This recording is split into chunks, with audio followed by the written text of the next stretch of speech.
calling all parents. Get up to 50% off all of Old Navy's amazing kids and baby styles right now. Hurry in for $2 flip-flops, $4 tees and tanks, $6 graphic tees, and $8 dresses and boy shorts at Old Navy and OldNavy.com. High fashion, Old Navy. Valid 5/1 to 5/9. Blog Talk Radio.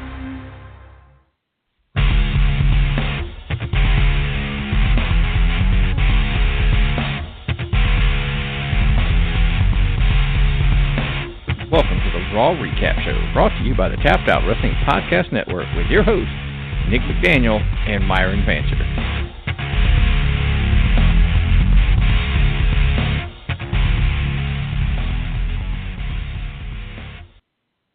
Well, hello, ladies and gentlemen. Here we are live once again following a Raw episode. But, I am, of course, Nick, and this week, I am not joined by my buddy Myron.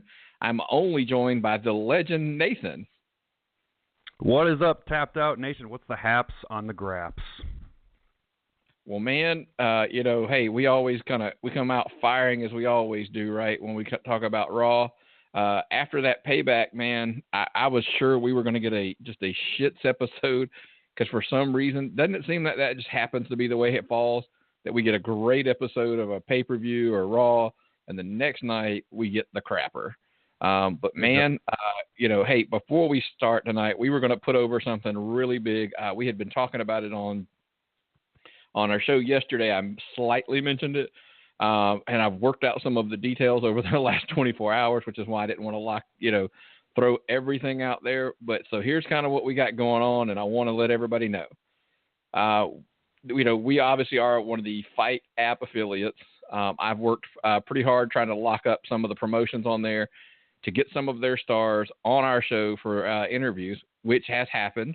The names will start dropping relatively soon, and when what days those were going to happen. But the big kicker is coming soon. We will be giving away credits, cash credits for the Fight app. So you will be able to purchase MMA pay-per-views, obviously the wrestling pay-per-views, et cetera, anything, you'll have that credit. It'll just go on your Fight app account. And the way this contest is going to work, we're going to air the interviews.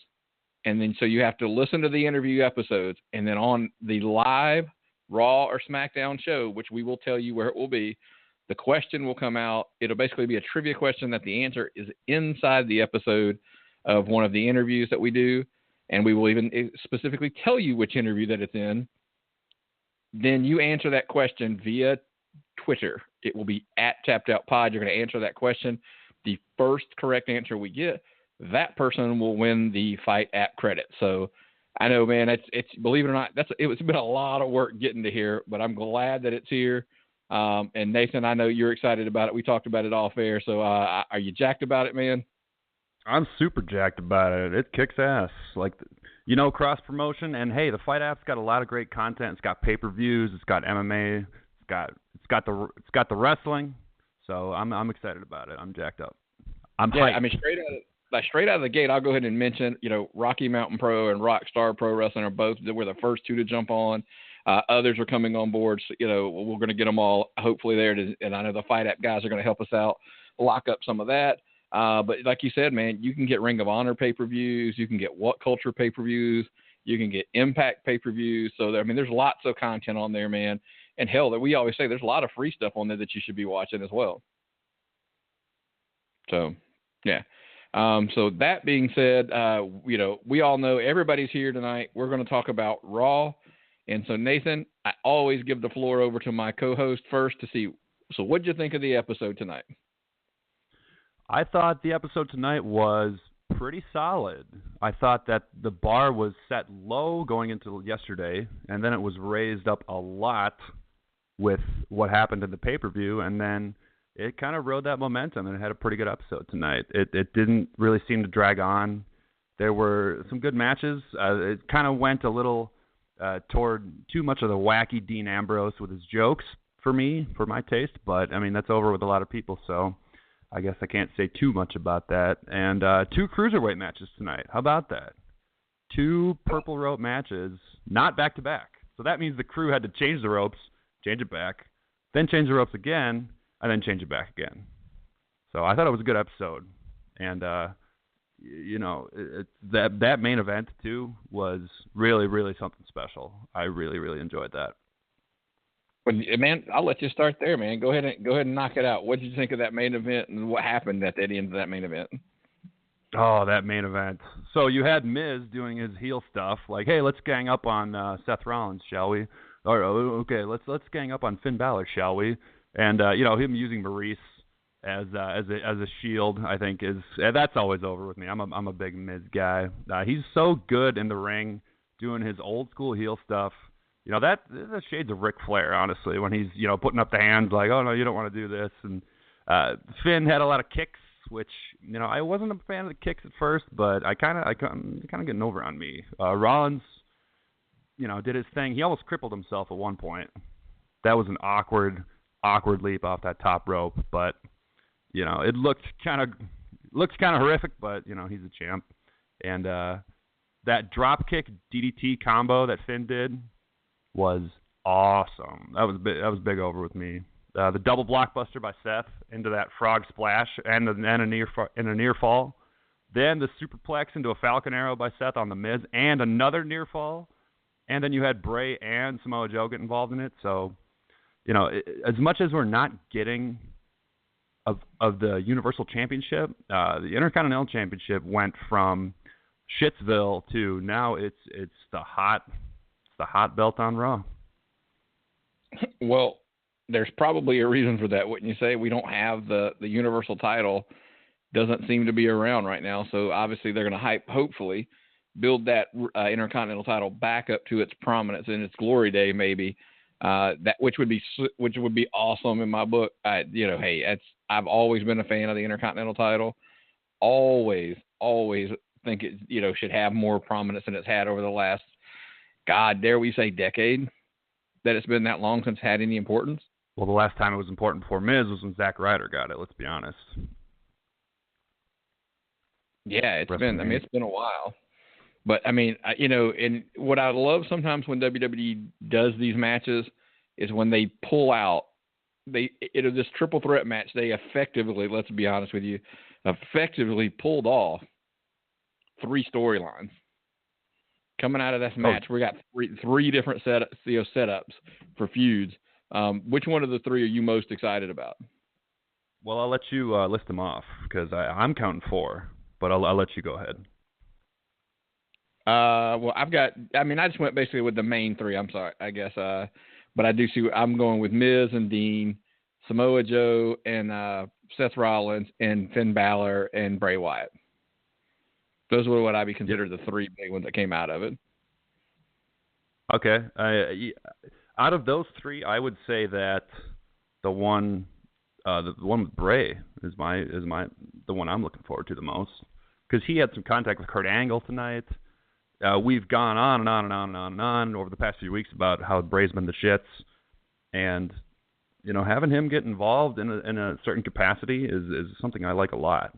By the way, the 4th one that I was gonna say was the Drifter, but I don't know if I can really count that at this point. As a feud, yeah. Who's he feuding with? Yeah, he's feuding with whoever is supposedly going to put him out in the match. So I think he's feuding with Kevin Dunn to get on TV. So he just walks in the background. Somebody's got to put this kid over and get him out there. The story worked great down in NXT. I thought pretty cool concept, but it's going to take some time. But out of that main event, man, I think you're right. The more you think about it, I just think that Samoa Joe and Seth Rollins was really good at Payback. Tonight, again, they just kind of furthered that, which obviously we kind of said last night it was probably going to continue. Dean and Miz we've seen, so I'm kind of hesitant, a little bit nervous. But Bray and Finn, we talked about it a little bit off air. Feel like it could be a little bit rushed. Maybe we got here a little quick. But that's the society we live in these days, right? Everything's quick and sudden. Everybody wants instant gratification. So it looks like we're going to get Bray and Finn, and as you put it so eloquently off the air, it's the battle of the entrances. Battle of the entrances. It's the Demon versus the Fireflies, and I'm okay with that because I just like having Bray in a feud, and hopefully he'll get a win or two at this point because he has been pretty much beat down on SmackDown. So moving him was good to go to Raw. And, Finn's red hot right now. So I don't know how they're going to book, if they're going to go 50-50 with it, like a la Roman Reigns, Braun Strowman. But that's a feud I'm looking forward to. I like the idea of their contrasting styles in the ring. So I'm excited for that. And I think Bray can probably work with anybody, and I know Finn can pretty much work with anybody. I think we have the potential for one of Bray's first, really standout matches in a long time. And I'm hoping that's what we can get, is that we don't get somebody playing it safe. No offense, Randy. But that's, I think he's got the chance. He's got the opportunity to have something really big right now with him. So. Oh, yeah, absolutely. And, Finn lost a lot of his momentum when he got injured and he had to get the belt up. So this is a great way for him to kind of take some of that spotlight back. And same thing with Bray Wyatt. He, like I said, he's been the shits on SmackDown. The House of Horrors match was the shits. And just having that be done with and him being on Raw, they can both kind of build off each other and get more over, because they're both great talents and they both can talk. And I'm excited for where that's going to go. Okay, absolutely. And now, so then let's go into the next, Samoa Joe, Seth Rollins. We've got that. We've got Miz, Dean. Do we obviously think that, and let's go with Dean tonight. Dean was a little bit money. Dean was more over with me tonight than he normally is, but I still cringe whenever I see him working up these big comedic spots, because it takes me out of the lunatic character.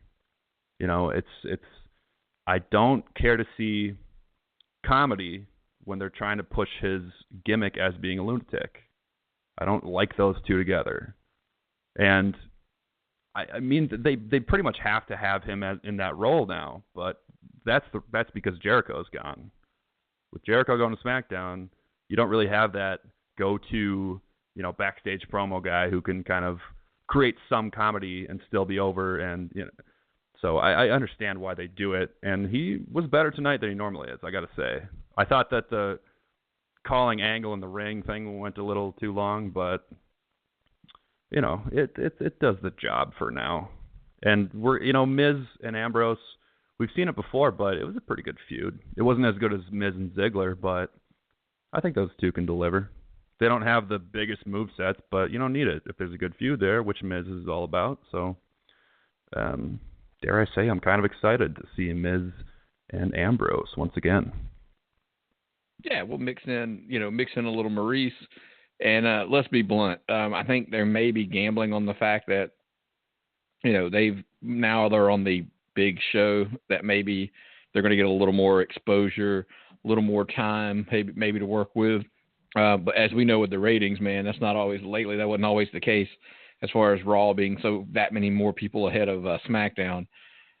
But man, I think really, really the Intercontinental title with those two can be a good stepping stone to get on the big show for both of them. But there's a but here. I'm always not a fan of the comedy, but Dean proved me wrong. And I always like to tell people, I'm the first to say when I'm wrong.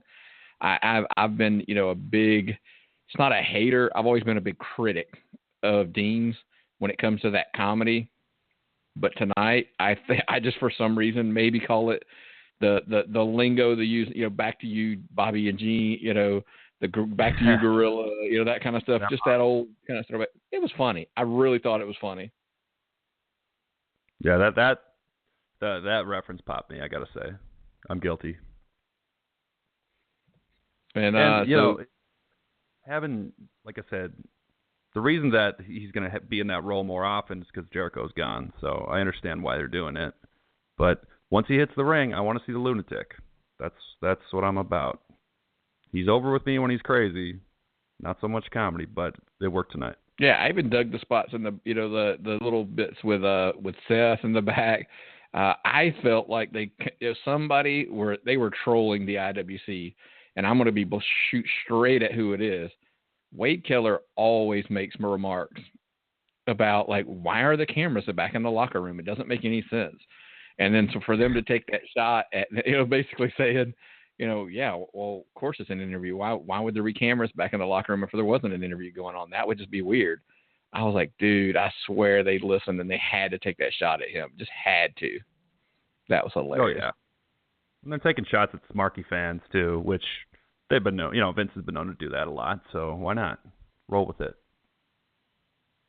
And then the last piece of that whole puzzle in the main event with Samoa Joe and Seth Rollins, let me ask you, man, I wonder how long can this really stretch out? Between Joe and Seth, I think it can stretch out as long as they're both healthy. And the reason being is because they're both such good workers, and Samoa Joe is such a menacing heel that even he can kind of put over Seth as a babyface. And I'm not a fan of Seth as a babyface. I think it's kind of the shits. But having a menacing asshole heel like Joe is the way that they make that work.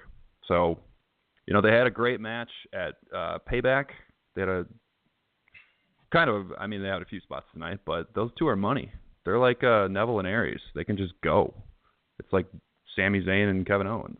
Anytime there's a match booked between them, I want to see it. And I didn't say that a couple weeks ago. I said I don't really care about the feud, but at this point I've seen so much good in-ring work between them that I don't care. It's reached that point, the rare point for the legend, where I don't have to have a great feud because the in-ring work is so great. And I'm not trying to draw a huge comparison here, but the same thing happened with John Cena and AJ Styles. Their feud was okay, but their in-ring work and their matches were so good that it didn't really matter. So I'm okay with it. I think it can go as long as they want, as long as, Triple H and Stephanie are doing whatever they do out in Connecticut, and at the right time they'll get back involved, and then you can kind of renew it, and it's over with me. So I want to see more of it. 100%.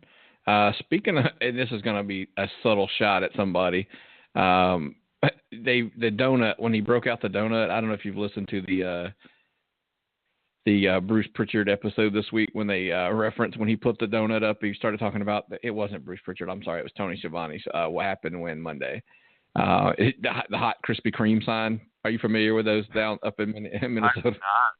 I'm not familiar.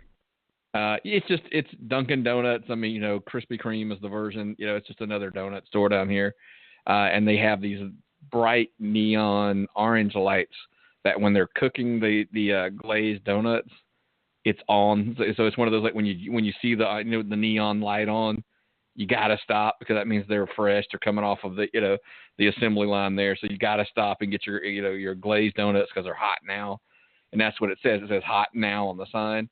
And they reference the hot tag, which is an inside joke on their show about tag team, And so now I was like, as soon as you picked the donut up, I'm like, that popped into my head, and I was like, God, and I had to tweet it out. It was just to crack me up. I was like, God, that was so funny. Yeah, it's off subject. I'm fully aware. So yeah, but anyway, Dean's zigzagging. I really thought all night long. I thought the comedy was pretty good as a whole. Can't complain about it in the least. So what next, man? What else stuck out to you this week on there? Because, it was a lot of that. It was a lot of that weaved in and out of the show. The women stood out. Right out of the gate. No entrances. All in the ring. Right at 7 o'clock here in Suplex City. And, Alexa, she gets it done. On the mic, talking about, oh, Mickey's old and, like... It's kind of cheap humor, but, they got to heel her really hard because if they don't have a good heel presence, it becomes the shits. So they did that tonight really well. And then her talking about Bayley's family, and then it all pops off. I thought it was good. And having Dana, dare I say this, Dana Brooke looked really good tonight. I don't know what it is about. Usually her gymnast shtick is not over with the legend, but I liked her tonight. She did enough. She had a few spots. Alicia Fox looked good. Emma looked good. Nia Jax looked good. Alexa using the DDT as a finisher. Oh, loved it. The DDT as a finisher is some old school Jake the Snake stuff, and it's super over with me.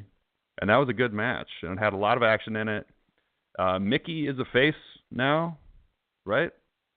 So we got that. Yeah. And, Yeah. what was it, Mickey, Bailey, and Dana Brooke? And then you had... I'm missing some people. I know. Yeah, because I can't cheat here because Sasha. Jeez, how could we? Oh, of course. Sasha yeah, Banks. of course. Are we gonna get? Well, did you see that brawl between Alicia Fox and Sasha Banks outside the ring? Dude, first of all, let me back up. I totally marked on the Northern Light suplex. I had to send that to you because I figured you'd get a kick out of it. And then absolutely. Dude, absolute money. When those two went at it, me and my wife were watching it, and I kind of looked over at her and I go, that actually would be a really good feud. Oh yeah, and I'm for that. Alicia Fox can work, and very good worker, a very underrated worker. I 100% agree with you. When I saw that scrap going on, I was like, I don't know why I've never thought of it, but it would probably be pretty damn good. Yeah, absolutely, and I think that's a really good kind of a feud to have Sasha do, to feud with Alicia Fox while Bailey defends, or Bailey has a rematch with Alexa, or it's a good thing for both of them, for Alicia Fox and Sasha, if they end up doing that feud. So I like the idea of that. Nia Jax looked good. Alexa, when she was roasting everybody in the beginning, it was beautiful, and then she looks at Nia and she's like, "Oh, you're doing great." She had nothing but great things to say. So they're working the Alexa is like 5 feet tall, and Nia Jax is like 6'1", and it's good stuff. That beginning match was really over with me. A few too many commercials, but it delivered. I was a big fan. Well, they effectively killed 25, 30 minutes, of the show between the promo and the match. And so, but I actually agree with you, man. That match was pretty solid. The work was really good. I've been critical lately of a lot of the women, the spots not being really crisp. And I know tonight it wasn't perfect, obviously, but they actually worked really well. Dude, that Sasha, when she locks in that, and I don't know the name of it, because it's not the bank statement. It's that other one where she crosses her arms and like leans back on them, kind of a surfboard type. God, when she locked that on Fox, man, I was like, Jesus, that just looks brutal. And like I said, the Northern Light suplex and stuff. But as a whole, man, I was really, really happy. That match went really, really good for me. So do you think they're having Dana do all this gymnast stuff because she's a babyface now, and not a bunch of like strong woman type, stiff elbows or stiff forearms and all that? Do you think they changed their move setup for that reason? The psychology would make sense to that. That you would want your babyface to be a little more gymnastics versus being straight power, because your brute strength typically especially in the women's division would be a heel thing. So I would say that's probably a good call. I would agree with that. And so out of that, man, let me ask you, so do you think that we that's where we head? Let's kind of pick all these pieces apart into this match and see who do you think? Do you think we end up with Alexa still well, obviously she owes Bailey a rematch. Who do you think that, so then who do the other pieces, where do you have them going? I think they're pretty obvious, most of them, but where do you have them going? Well, I think Sasha and Alicia Fox would work, because even when they just had a beat down outside the ring, it looked good. So they got chemistry with each other. I would say the Dana Emma, I think they're going to pick that back up. And then, I don't know. I think Nia still needs a little bit of time to cook before she really has a serious singles feud. But I don't know. Maybe she does it with Bailey. Maybe Nia becomes Alexa's muscle, kind of like what they did back in NXT. Maybe, Alexa is so great at playing like the chicken shit heel type. Maybe they work that with Nia as her, enforcer. I don't know. It's going to be exciting to see where it goes. the women's division on Raw is doing it right, and they weren't doing it right for a decent amount of time. But tonight's opening match really was encouraging. Yeah, and I mean they went to, 8 women that you think, they've got at least 8 women and they're moving parts. Like I said, we sat here, and if anything, I know we were like, where does Nia go? It's not the worst fit in the world, but you could pair her up with Mickey for a little while to season her, to get that veteran in the ring with her, to kind of maybe work with her and just pray to God that she doesn't hurt her. Yeah, I mean, that's, Myron said it best. He's like, that's the reason they brought Mickey to Raw. It's because they wanted to have that kind of veteran presence there to, train up the younger roster. And I think it was said last week, it's like a lot of these superstars, the 4 Horsewomen and Alexa Bliss and Nia, like they were a lot of them were called up from NXT in a relatively quick, relatively short amount of time.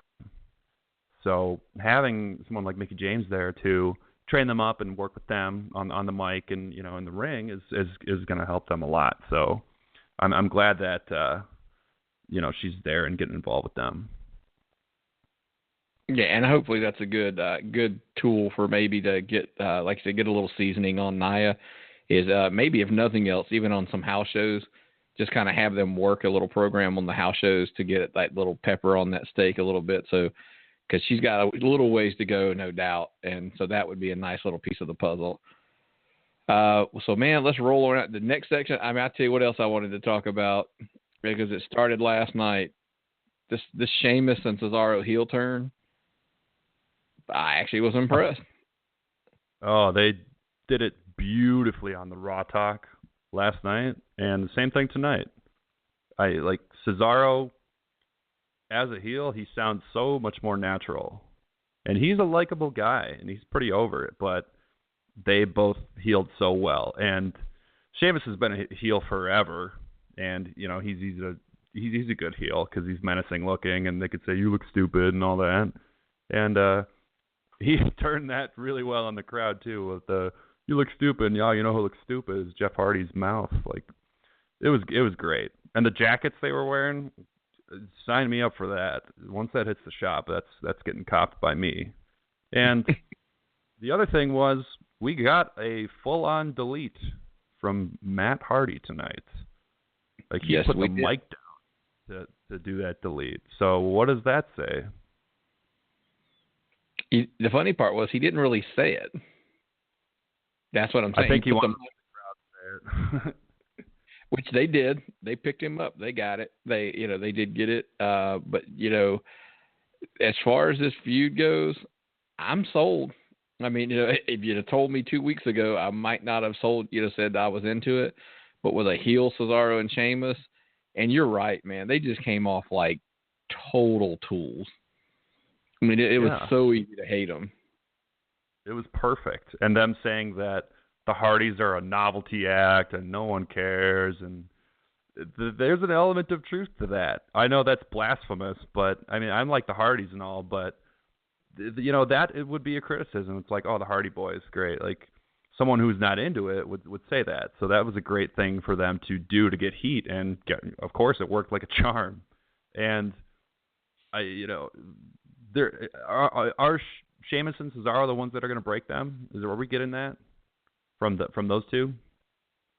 We talked about it last night, and I think they should be.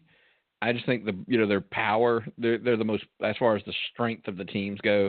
I think they're the ones who could put the biggest beating on them, like they did obviously last night. They put a pretty good one on them, but they could put a really strong one on them. Maybe even if it's just on Matt. Just, to break him or whatever. But that's, and then we get the full on broken, the Hardys. I just, again, for some reason, this match just sucked me in, this feud. And it kind of knocks the other tag teams out for a while, but that's not a bad thing. We don't need, 6-man or whatever, triple threat tag teams or whatever the hell they call them, every week to try to determine who's the number one contender. I mean, this feud could run for a few months, and I would be okay with it. Yeah, absolutely. And I've been critical of Raw's tag team work. I was critical of it last night, but having a great tag team feud, and I love my tag team wrestling, as you know, and having Sheamus and Cesaro in this great feud with the Hardy Boys, it makes like an Enzo and Cass versus the Club a little more tolerable, at least until we get the Revival back. So I'm okay with it. I think it's great. It's money. The Hardys and Sheamus and Cesaro, like probably some of the best workers on the Raw roster in that one feud. And Sheamus has always been underrated in my opinion, and Cesaro's my guy, and the Hardys. I mean, what more do you need? The Sheamus and Cesaro, when they first formed a tag team, I was like, I don't know if I like this or not, but they have chemistry. They can work as heels. Once we get a heel match from Sheamus and Cesaro against the Hardys, I'm going to be really pumped for it. So I don't know if it's going to be next week, but that's a money feud, and I'm really happy that it's working out so well, and the crowd's into it too. Sheamus and Cesaro are getting some heat, and by the way, what a blessing it was for them to knock out Brother Nero's tooth. Like, they completely capitalized on that beautifully. And I was going to ask you that because you were praising Sheamus. Did you hear see? And I know it was Wrestling Observer. Bear with me. I'm pretty sure it was Brian Alvarez blasted Sheamus about how shitty of a worker he was because he constantly hurting people. And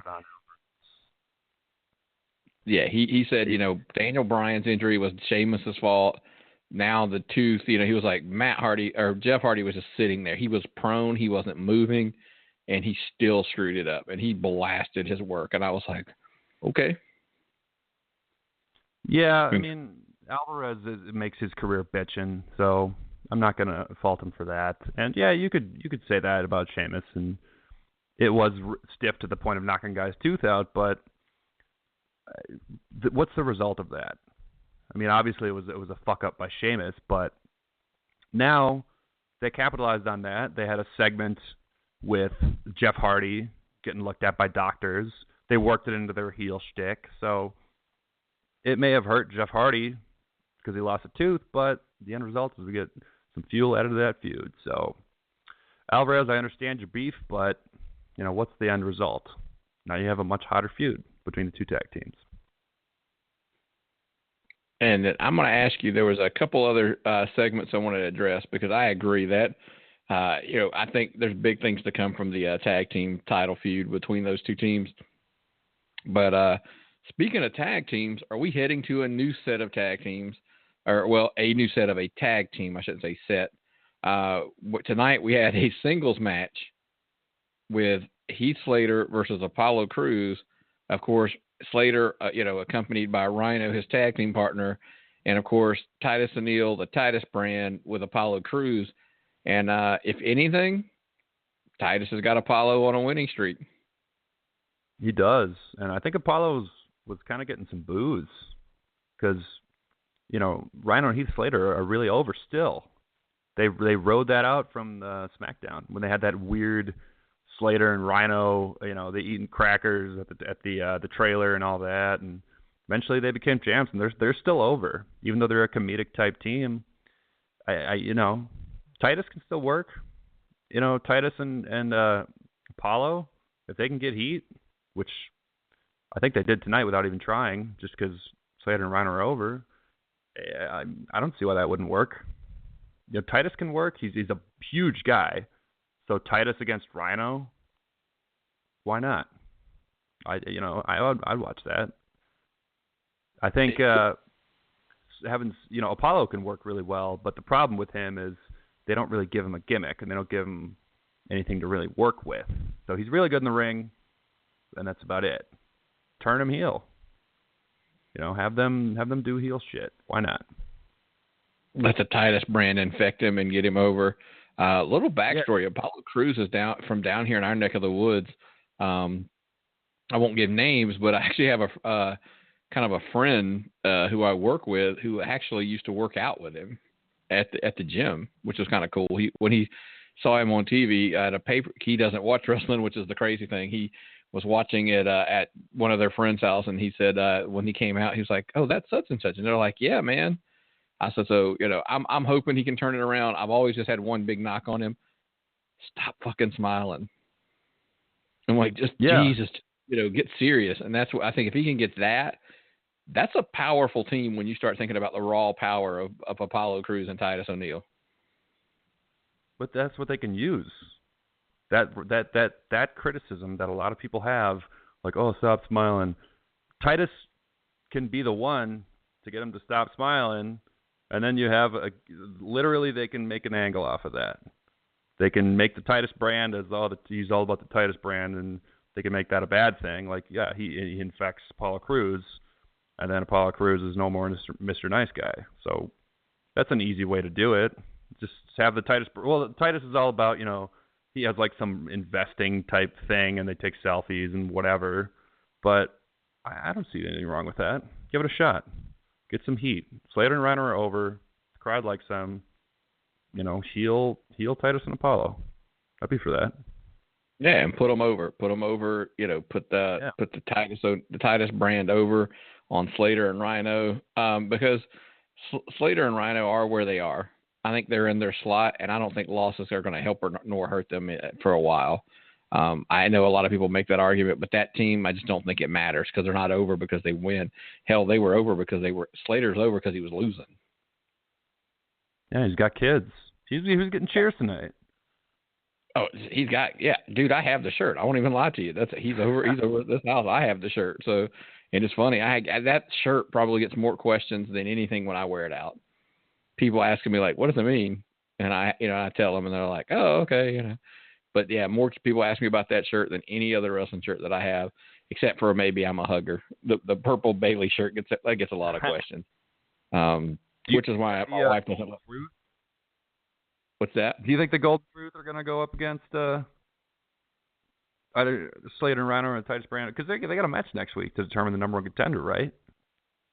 Yeah, for some reason, I just think that somehow, some way, we get Cesaro and Sheamus thrown in there, and I think that's the team that still wins.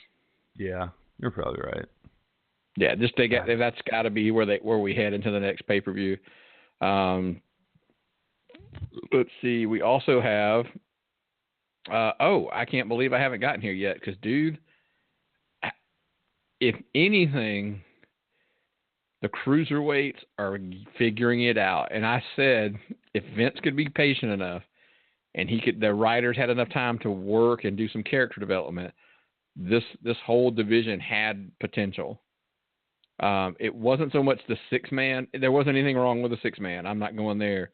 But I will tell you this whole Austin Aries versus TJ Perkins and Neville little triangle thing that's going on, I'm sold. I'm all in.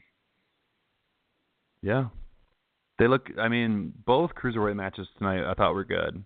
And I never realized it before, but Tony Nese is pretty damn good. Him and his biceps. Like, he had a gimmick on 205 where I think the actual gimmick was that he had no charisma. But I don't think he needs it. I think he's just good. I think he's good as it is. And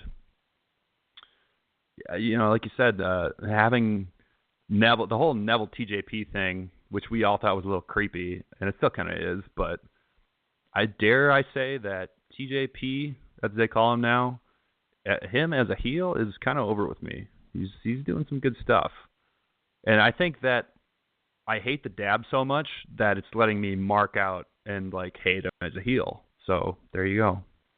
Aries is so great too that he can work as a heel, he can work as a baby, and I don't know, man.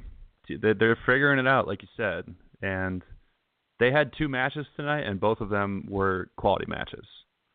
So there's 205's putting on some good stuff, and I'm excited for anything with Neville and Aries too is money. They've had 2 matches, one last night, one at WrestleMania, as far as pay-per-views, and they've both been great. So I want to see more of it, and hopefully we get someone 205. Yeah, and what you were saying about that, The victory by Aries, of course, was kind of given considering he's, probably still going to be in that number one contender spot for Neville's title. Obviously, after the payback, he had him tapped. Neville, gets disqualified to retain the title.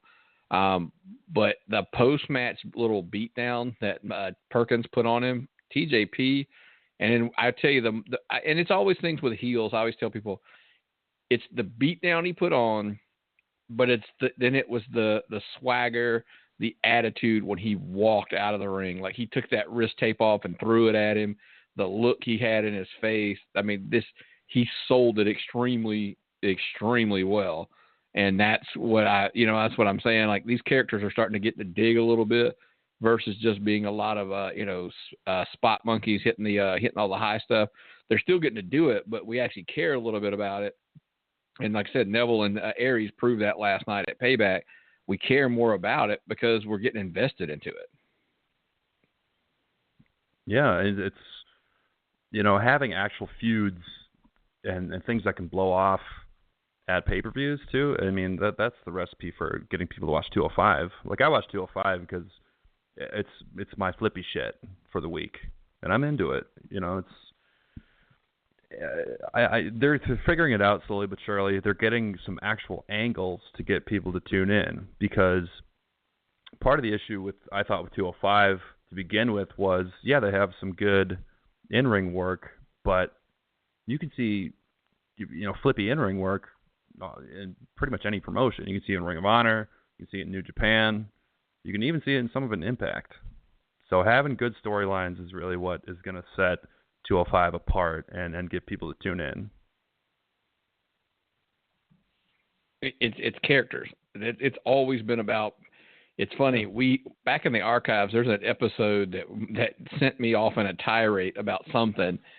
Excuse me. So much so that we named the episode.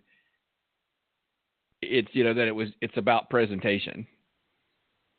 That means more, than sometimes than the in-ring work, to be honest with you. Your casual fan's going to go more with the presentation, the character.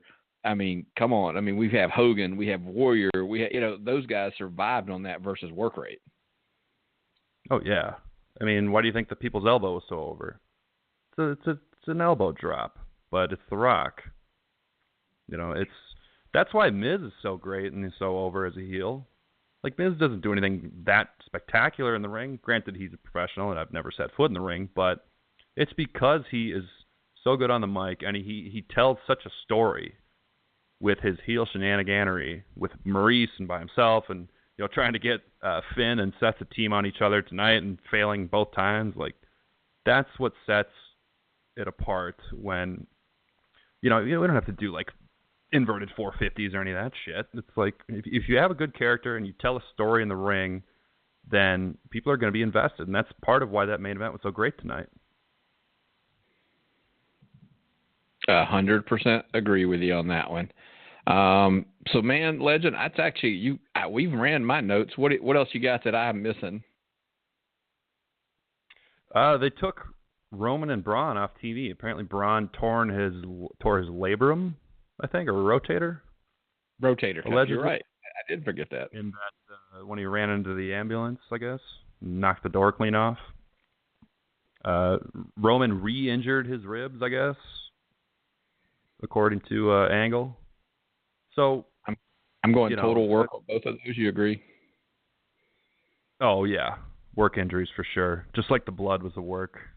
Yeah. Last night with Roman, which is fine. I mean, I thought it was real at first, and so that's enough for me. But see, here's the deal: is what they can now do is if they have Brock come out and have him heel with Heyman and all that, they can do a segment next week or the week after that even, and then when it's time, they have Braun or they have Roman come out. Probably Braun at this point because he's red hot.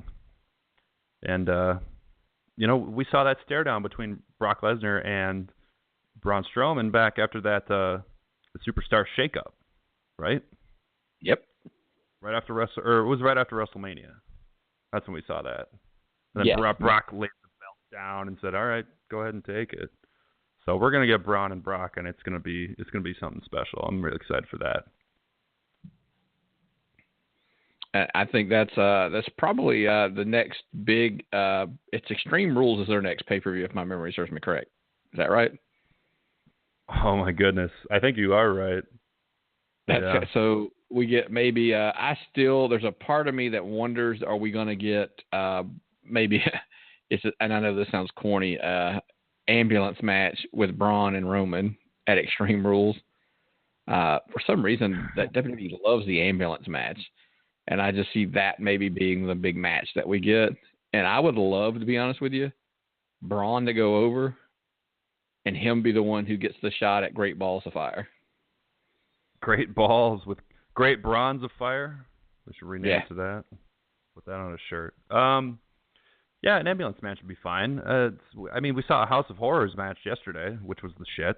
So, yeah, I'd welcome an ambulance match. Why not?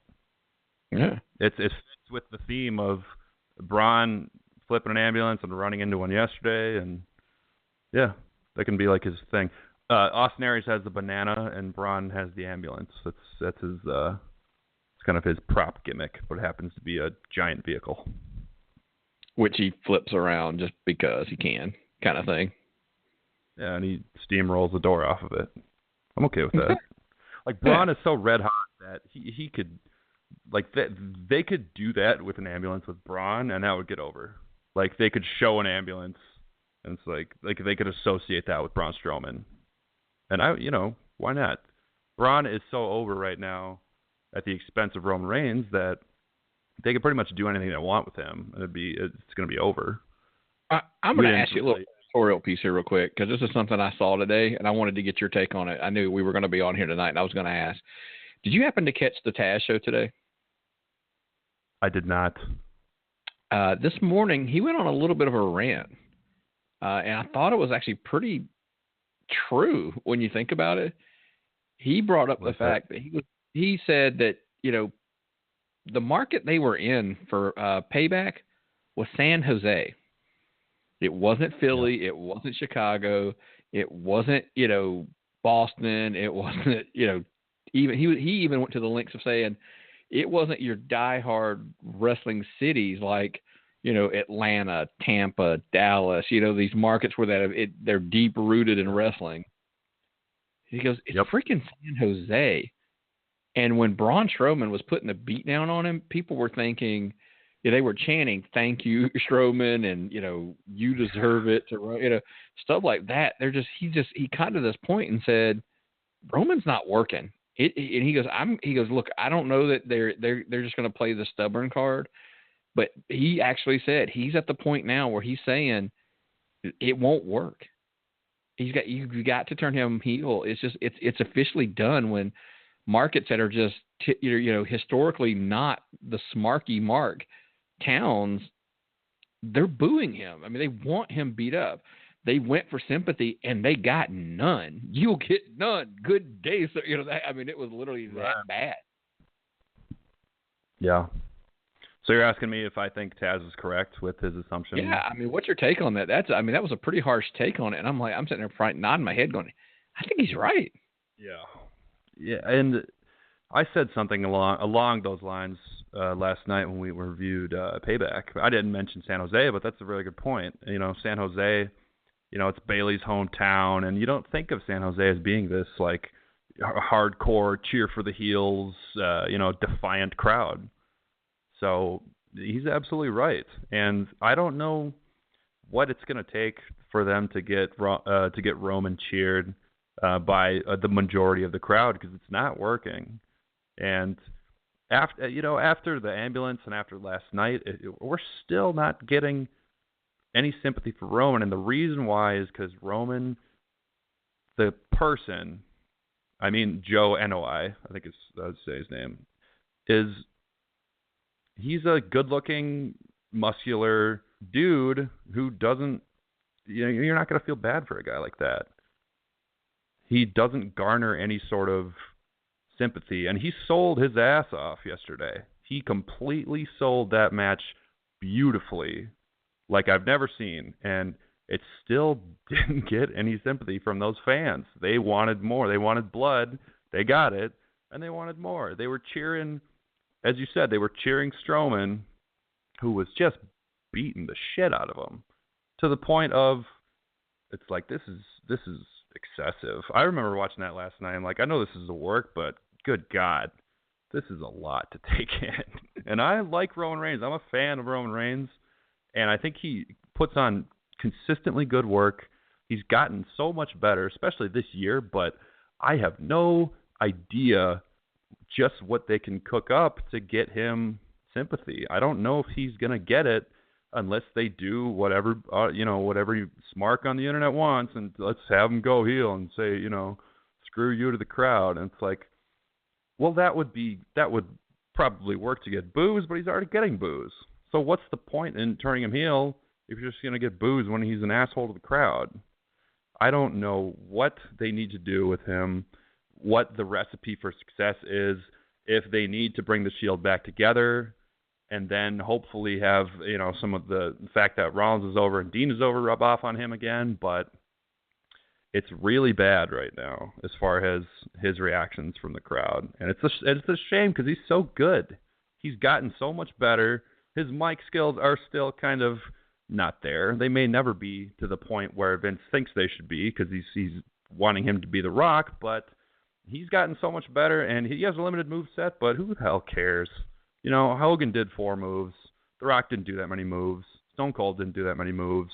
If they get him over, he'll be unstoppable. And, think about if Roman Reigns was, a superstar back in the 80s. He'd be the most over thing ever. He'd be the most over guy on the roster just because of his look and the fact that he's an overpowering guy. But right now, you don't get that. You get the fans who want him to suffer. And as much as he suffers in the ring, outside the ring, getting tipped over in vehicles, puking up blood last night, it still is not there. And like I said, I agree with Taz. I just think that if that didn't, and hey, maybe this is why he wasn't on Raw tonight. Maybe there was no mention other than that they're both hurt.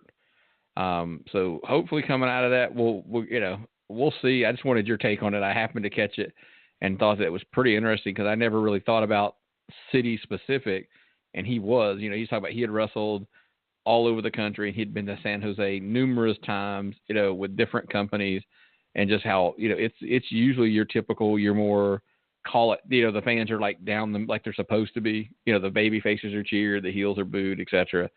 I was like, man, that's pretty poignant point. And I was two other things I wanted to mention to you. The first one was, did you hear the big news today that Billy Corgan, and by the way, guys, this is the part where we derail off of the Raw. We've covered Raw, and I've got a few minutes of some things I wanted to talk to Nathan about. And Billy Corgan has reportedly agreed to buy the NWA name and it's everything that comes with it. Wow. Yeah, I did see that online, and I don't know if it's as big a risk as it was with him being partnered with with Impact, or TNA at the time. But why not? Corgan's a big mark. Anything he can attach his name to and invest in as far as wrestling, he's going to do. So, it can't be worse than Dixie Carter, basically, is what I'm getting at here. I think there's potential here if he gets aggressive. Because first of all, by the way, he does get the belt as well. He does. Okay. Yeah. The NWA champion absolutely is. So the heritage that's strapped to that title now, I know decades, of unimportance are going to be in there, but it still has its heritage. Absolutely. I mean, you got names like what? Like Ric Flair. I mean, go down the list of people who have had that title. I'm gonna shoplift an idea that one of our correspondents told me today, and they were like, "How can you imagine if he can start this company back up?" Because there's all these little independent promotions throughout the country that were affiliates of the NWA. If he can put that partnership back together and start working, getting those guys to work together, And how about he gets a TV deal with a company like Spike? Because they didn't have a problem with, they didn't have it. Their issue was with Dixie and Vince Russo. Yeah, they hated them. They pushed them off on God, I don't even remember, Destination America or whatever. Mm-hmm.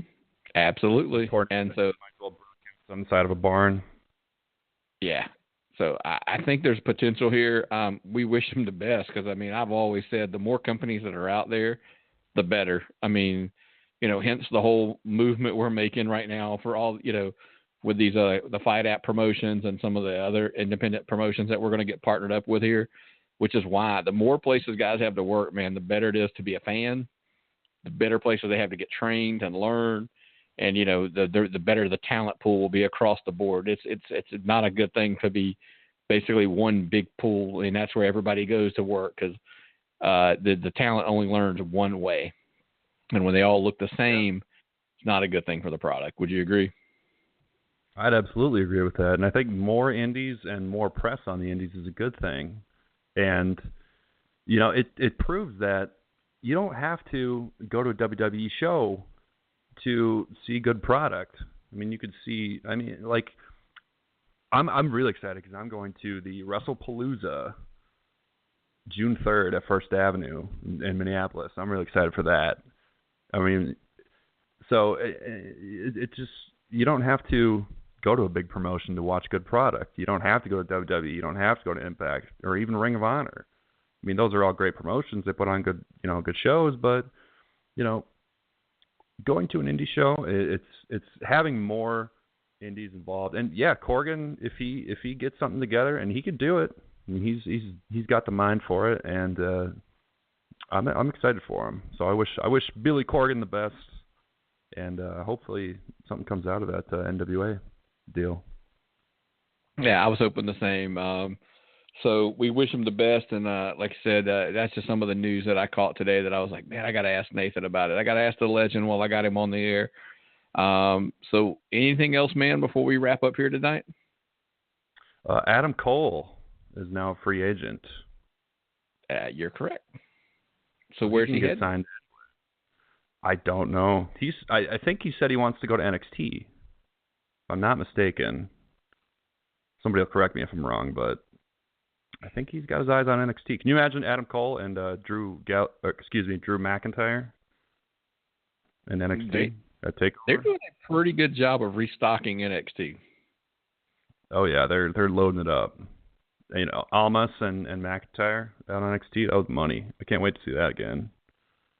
And the women's division too. I like this Ruby Riott. Yeah, and she's not new to wrestling, but I'm a fan of her on NXT for sure. She got that feud with Nikki Cross. It was funny because they were having like a brawl outside the ring, and both of these women are like 5'2" at the most, and it's like all of these security guys can't hold them back. It did it for me. But in the ring, they're both money, so I'm excited for that. Speaking of money, man, I want to plug one more thing before we go. Dude, that shirt looks good on you, man. Hey, thank you so much. I just wanted to plug. The designs will be up soon on ProWrestlingTees.com. I wanted to get a few of them out. We've had some guys that have been with us for a long time, and of course yourself. We had promised you one even before you took the position. So I wanted to get it sent out, and so we wanted them to be seen. And then we'll get them up on ProWrestlingTees.com. So they'll be available for sale pretty soon, guys. And we'll obviously point it out on Twitter that they're there, and we'll kind of mention it on the air here as well when they're ready on Pro Wrestling Tees to be sold. So anything else, man? I just want to say I'm wearing the shirt right now, actually. And I was honestly surprised at how soft the cotton is on it. I like it a lot. Good. Sometimes you buy those tees, even from the WWE store, sometimes you get them and they just have a rough cotton, so you got to wash them all out. Then you lose the graphic, and so I'm liking this. Hope to purchase a couple more. We can probably arrange that. We can probably get that arranged, get you taken care of. But hey, where do you want to start finding them when we start mentioning these shirts? There's going to be a few places you can find them. Always a Facebook at Tapped Out Wrestling Podcast Network. There'll be pictures and stuff up there. We'll obviously post it there when the shirts get ready for sale. But of course, if you just got questions for us, you can find us there. You can find us at Twitter at Tapped Out Pod, at Tapped Out Pod. If you're hunting down the legend, man, where can they find you on Twitter? Legend's at Litman316. It's like Hitman with an L. Legend never die. That's right. And then I am at Tapped Out Nick. And then, of course, like I said, the main one again is at Tapped Out Pod. You can DM us on there, shoot us a message with any questions, comment, suggestions. And you want to follow us there because, like I said, shirts, shows, schedules, all that good stuff. The interviews are coming. Later this week, we are going to have Indie star O'Shea Edwards on. I finished editing that show today, so it will drop this week. I'm super excited about that episode. I think a lot of people like it because it kind of agrees with our concept that we were talking about. Just putting the indie scene in a positive light. A lot of people have a negative connotation of indie wrestling, and it can still be, there's the great thing about indie wrestling. There's something for everybody. There's the old school Southern promotion. There's the high flying, spot fest promotions. There's, we talked last night to Atlanta, AWE. They had a show tonight, and it's more of hip hop meets wrestling is the way he described it. I kind of thought maybe, a little of that ECW, style maybe was more kind of what I had in my mind, but that hip hop with the hip hop meeting wrestling was a good analogy that he gave. So there's something for everybody, man. There's total women. I mean, think about it. There's women's companies out there now where who would have ever thought that, way back in the day that there'd be an entire promotion based around women. I mean, it's just insane. So, obviously there's Twitter there, then there's Facebook. Like I said, you can always just email us if you have any questions at tappedoutwrestlingpodcast@gmail.com. That is tappedoutwrestlingpodcast@gmail.com. Same thing. Anything you got, shoot it there. Seems to be the easiest way is Twitter, but hey, a lot of people are old school. They love the email. But man, if you want a one-stop shop, shoot it straight over to the website at tappedoutwrestlingpodcast.com. The reason why we suggest you go there, all, the iTunes, the Google Play, the YouTube links, all that stuff is there. The media player's right there in the middle. You can download the episode straight to your computer and listen to them there. It's just got everything you're going to need. And of course, man, we've promoted it already, the Fight app. You got to get the Fight app because we're going to start giving away these credits soon. So you'll be able to watch pay-per-views on there. And it's, like I said, it's going to be wrestling, MMA, boxing. They've got all kinds of stuff on there for those credits. But you got to get the app first, because the way they're going to do it is they're going to take your email address and they're going to dump those credits right into your account that you log in with that email. So get the app now so you can start winning, and just go to the link. It's on our Twitter feed a lot. It's on our Facebook page a lot. Of course, the link is straight. It's right on the main website. It's right there, tappedoutwrestlingpodcast.com. Download that app. Make sure you use our link to get the credit. And especially to get those credits when you win, you want to use our link to download it so it's at least kind of attached to ours, that they know that you got it from us. It's a big, huge plus. And the other one, of course, is our buddies over at Amazon, Amazon.com. Take that old Amazon.com link that's on your bookmark. You want to replace it with our link that's on our page. Click the link, bookmark it, replace the old one that you had. It's real simple, guys. It doesn't cost you a dime. Doesn't cost you a penny. Nothing. We're not asking you to do anything extra. Once you replace that bookmark, all of your regular purchases, Amazon just kind of kicks a little bit of a commission our way. Just to, hey, a referral fee helps cover these overhead on these costs. That's all we're looking for. Nothing extra from you. Just a way to say, hey, thanks for doing the show, guys. That's all we're asking. And of course, that's pretty much it, man. As far as I got, you got anything else, man? No, I'm good to go. Well, man, it's always wrapping up a Raw is a good thing. Down to the two-man show is a little bit different. I thoroughly enjoyed having you on, man. It's always a pleasure. Well, I guess if we're done, man, what does that mean it's time for? Time to tap out.